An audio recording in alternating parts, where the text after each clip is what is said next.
Hi,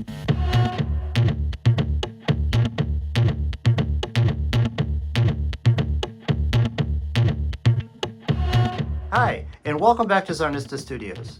Today I would like to share with you my end of the year top items I was lucky to either pick up or someone give to me in the year of 2024.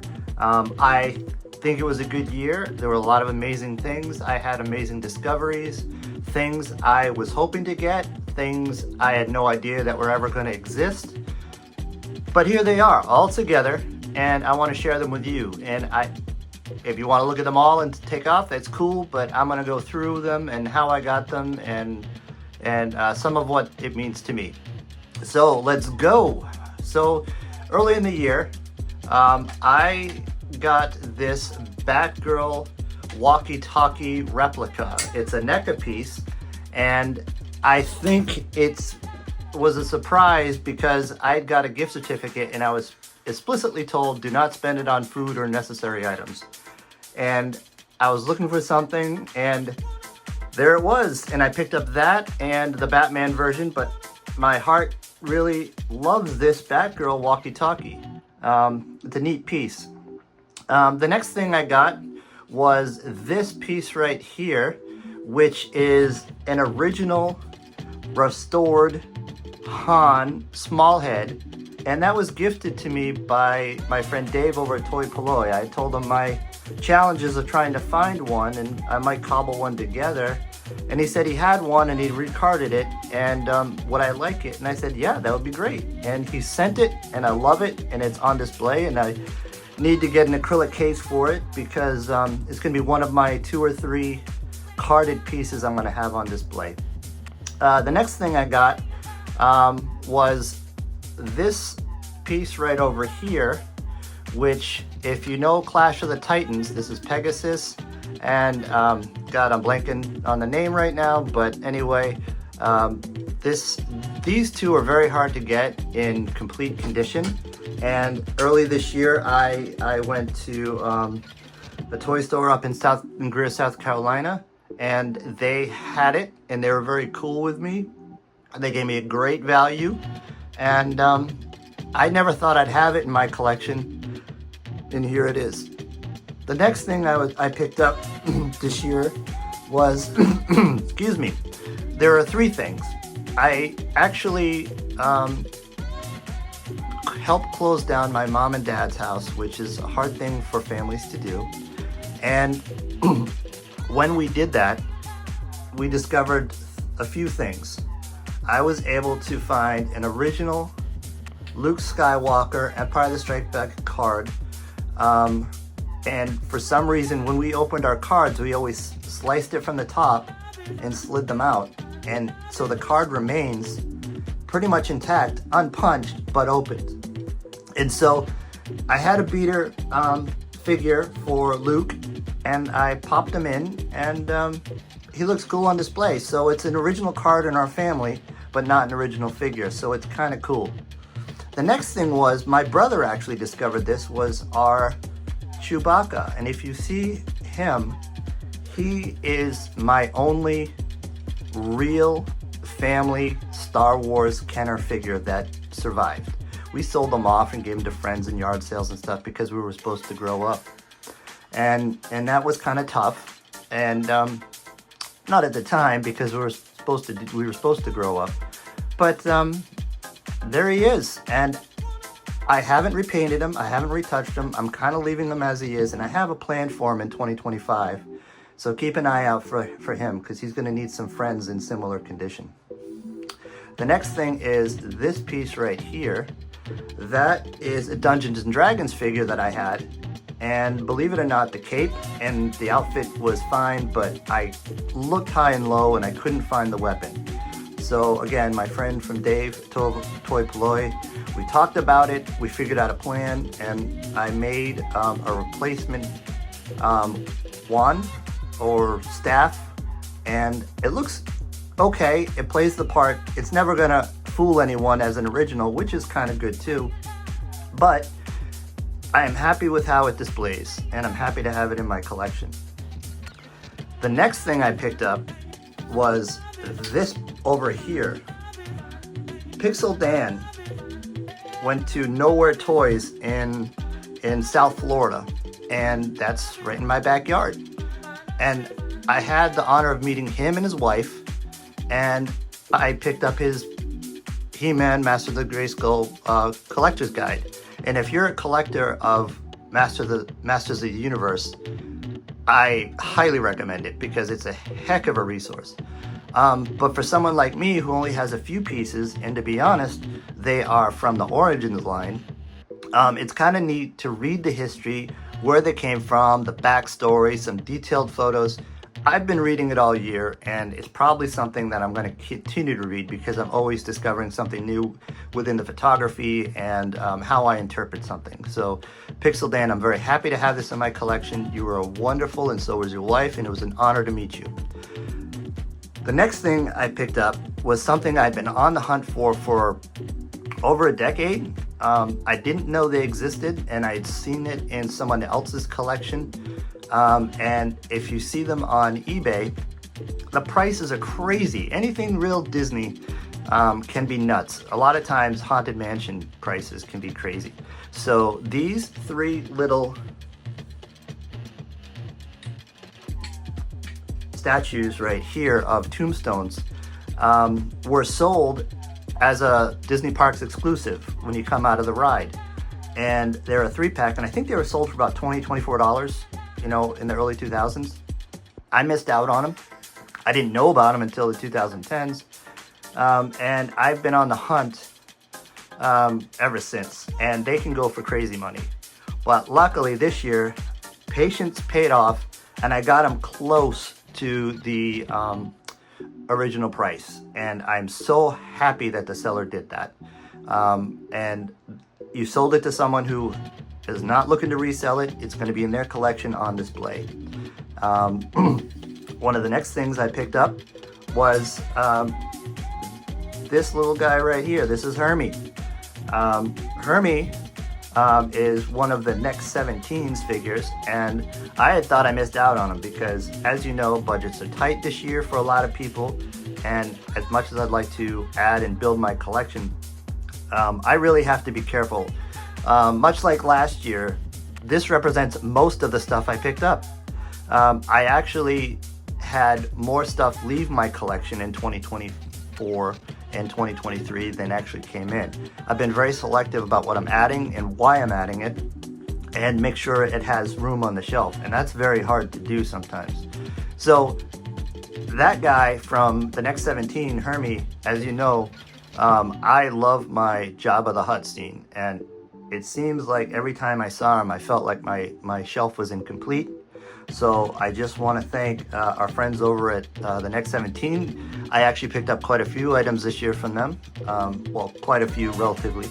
A few other figures, and I'm for my back to Tatooine scene, and I'm happy to have those too. But this is the one that represents really what I enjoy adding to my collections. Next thing is this guy right here. This is a Sleestack. The Sleestack I picked up from, oh God, I can't remember, but I'll put it in the notes. They do a wonderful job. They're on Instagram, and they do a wonderful job. I love this little guy. If I could afford to have another 2 and 3, I would do it. But budget doesn't allow, but they're priced very fair for a custom figure. The next thing I added was from our friends over at Stan Solo. This is the Tonica sisters, and as you know, these are holy grail items for a lot of collectors for a lot of reasons. If you have a cantina, gotta have the Tonicas, because there's not a lot of women in Star Wars, but those two made a lot of people notice. And I am glad they made those figures. I think they're true to the Kenner style and vision, and they will be proudly on display in my my cantina. As the year went along, I picked up this cape for my 66 Batgirl. As you can see, it's not the original cape. I did a video review on it. And again, I apologize. I should have notes, but I don't. I just wanted to freeform this for the end of the year. I'll put it in the notes section. This Batgirl figure has a custom cape, and I found out about it from Robo Don't Know site, and I contacted them on Instagram, and they were very nice. They made it to order, and they delivered it very quickly, and it was very easy to install. And I'm so happy with what she used to look like versus what she looks like now. It's night and day. In addition to that, McFarlane surprised us all with 2 new pieces. This is the 66 Batgirl Cycle, and this is the Wonder Woman from the comic book series, which suspiciously looks a lot like Linda Carter in what she wore in the 1970s. And if you grew up in that time period like I did, Linda Carter was one of your favorite superheroes. It was her, it was Batman and Robin, it was Batgirl, it was Shazam, Isis, and the Incredible Hulk. So I need to find an Incredible Hulk and get him into my collection. Although he's not DC, he's part of my childhood. So I'd like to add him. So I want to thank McFarlane Toys and everything they've done. And I know they do 7-inch, and that's their bread and butter. But they made these retro 66 figures, and I don't have a big collection of 6-inch, but I'm not going to 7-inch. I'm trying to stay away from that. I want everything. I'm one of those collectors that I like everything to look similar, or at least in the same ballpark. And so 6-inch is I like 3 3/4, 6-inch, and 1/43 scale. And I love that these exist, and I'm glad he did these, and I hope that you guys get them in the 7-inch scale too, because I can't imagine not having her in my collection. I never thought I'd see the day where I'd see Linda Carter in true 6-inch scale. I know we got one that was a little larger from Mattel a couple years ago, but she's too tall. Doesn't fit in. She's almost 7-inch scale. And they did a beautiful job with her, and the sculpt on her face is beautiful, but this is a better fit for my collection. And last but not least is this big fella over here.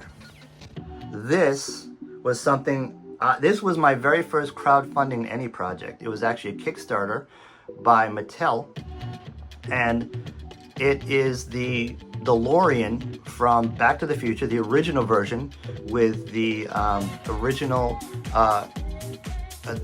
nuclear section, a plutonium chamber in the back. And that's how it came out of the car when you first see it. And what a wonderful piece. I had to sell off quite a few pieces to fund the project, to get it for me, and I was happy to do it. I made the shelf space, and I'm working on a diorama for it this year to really showcase it. As you can see, Marty fits fine. Doc doesn't. He wasn't designed to, and let's be honest, that's not Tommy's fault. That's NECA's fault. Their posing sucks. You can't pose a NECA figure. You'll snap it, and they just don't. They're awkward. You can do basic poses, if anything, and they look cool on shelf. I'll give up. They're very cool sculpts, but they're never meant to sit in a vehicle and look cool like any other company does. But that being said, Marty fits. He looks cool. And I'm happy to have this in my collection. This was something I never thought I was going to collect, a 6 or 7-inch scale die-cast vehicles, or any vehicles at all, and I've started adding a few.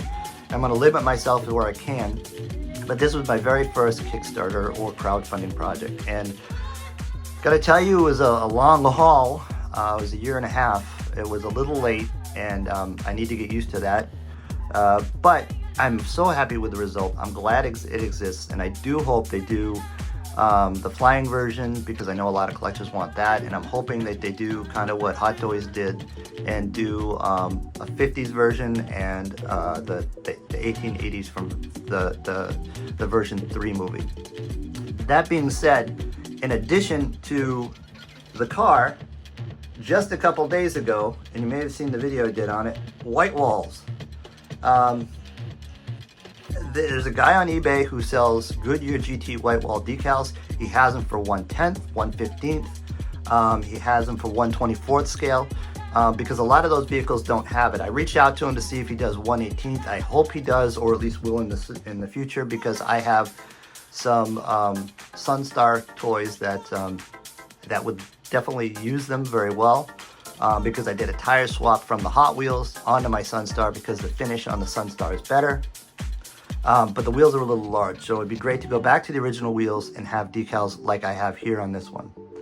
So anyway, I just wanted to say thank you all for a wonderful 2024. Thank you for helping me reach 1,000. Like I said, here, these are my pickups from 2024.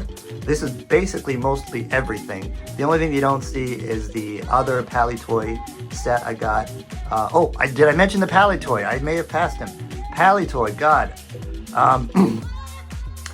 The Pally Toy action playset. I got two of them this year. I got this one over here, and I also picked up the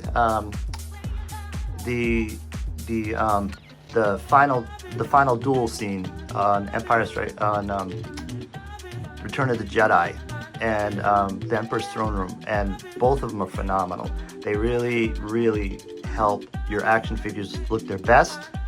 I'll put a link to them too. I will put a link to most of the stuff that of these custom sellers in the links in the notes section.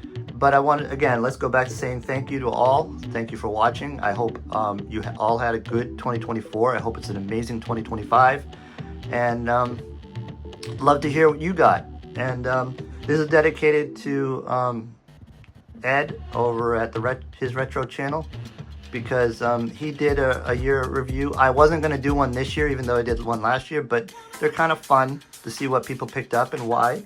And we'll see you in 2025.